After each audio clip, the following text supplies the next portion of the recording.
మాకు నిజామాబాద్ తీసుకొచ్చి చదివించినారు కాబట్టి ఇంత దూరం మేము రాగలిగిన మాట కూడా మీ ద్వారా ఆ మాట ఎందుకు చెప్తున్నాండి. ఇలా ముఖ్యమంత్రి గారు దూరదృష్టితో చదువు, వైద్యం, క్రీడలు నిజంగా మిమ్మల్ని నేను అభినందిస్తూ ఉన్నాను. ఈ మూడు పట్ల మీకున్నటువంటి ప్రేమ మన శివసేనారెడ్డి గారు చెప్తా ఉన్నారు. ఎంత బడ్జెట్ అయినా పర్వాలేదు, ఈ రాష్ట్రం నుంచి గొప్ప గొప్ప క్రీడాకారులు రావాలన్నమాట. ఇవాళ ఈ రాష్ట్రంలో ముఖ్యమంత్రి గారు చెప్పినట్టుగా మనం అధికారంలోకి వచ్చాం. మళ్ళీ చెప్తా ఉన్నాను, మీ అందరి ఫలితం వల్ల అధికారంలోకి వచ్చాం. చక్కటి కార్యక్రమాలు ఇస్తూ ఉన్నాం. చాలా విషయాలు ముఖ్యమంత్రి గారు, డిప్యూటీ ముఖ్యమంత్రి చెప్పినారు. కొన్ని విషయాలు నేను చెప్తాను.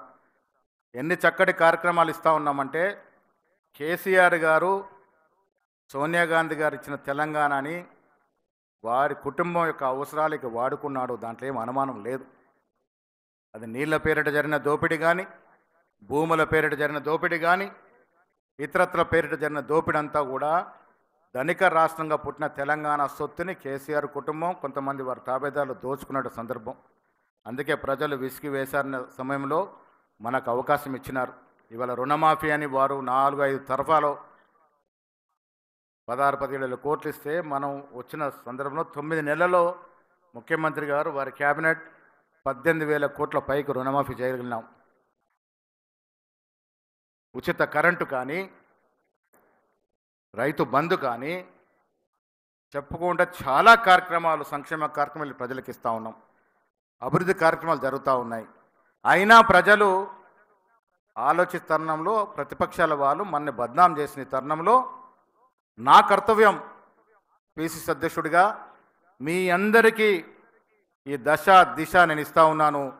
గ్రామాలకు వెళ్ళాలి. కాంగ్రెస్ ప్రభుత్వం చేపడుతున్నటువంటి ప్రతి సంక్షేమ కార్యక్రమం కానీ, అభివృద్ధి కార్యక్రమం కానీ ఈ రకంగా గత 10 ఏళ్ళలో దోపిడీ జరిగింది, ఆ దోపిడీ అరికట్టి ఈ రకంగా ఇవాళ మేము మేలు చేస్తూ ఉన్నామని చెప్తే తప్ప ప్రజలకు ఎన్నికే పరిస్థితి లేదు. ప్రతిపక్షంలో కేసీఆర్, కేటీఆర్ ఉన్నది లేనట్టుగా, లేనిది ఉన్నట్టుగా విమర్శలు చేస్తూ ఉన్నారు. సోషల్ మీడియాని సోషల్ సెన్స్ లేకుండా వాడుతూ ఉన్నారు. అడ్డంగా రాతలు రాయిస్తూ ఉన్నారు. దీన్ని ఎదుర్కోవాల్సింది ఎవరు అన్నప్పుడు కార్యకర్తలే, మీరే. కార్యకర్తల విషయంలో ఇందాక మంచి మాట చెప్పినారు ముఖ్యమంత్రి గారు. ఆయన ముఖ్యమంత్రి అయిన తర్వాత మేము రోజు కారులో పోతూ ఉన్నాం. ప్రజలు ఎదుర్కొంటా చూస్తూ ఉంటే ఒక మాట అన్నాడు, ముందు పైలట్లు, సైరన్లు, ఎస్కాట్తో మనం పోతా ఉన్నామన్నా, కానీ వారు కదా మనం గెలిపించింది, వారికి కదా పదవులు రావాల్సింది అనే ఒక దృక్పథంతో అందుకే కార్పొరేట్ చేయడం తక్షణమే మన ప్రభుత్వంలోకి వచ్చిన తక్షణమే కార్పొరేట్ చేయడం వల్ల వేయడం జరిగింది.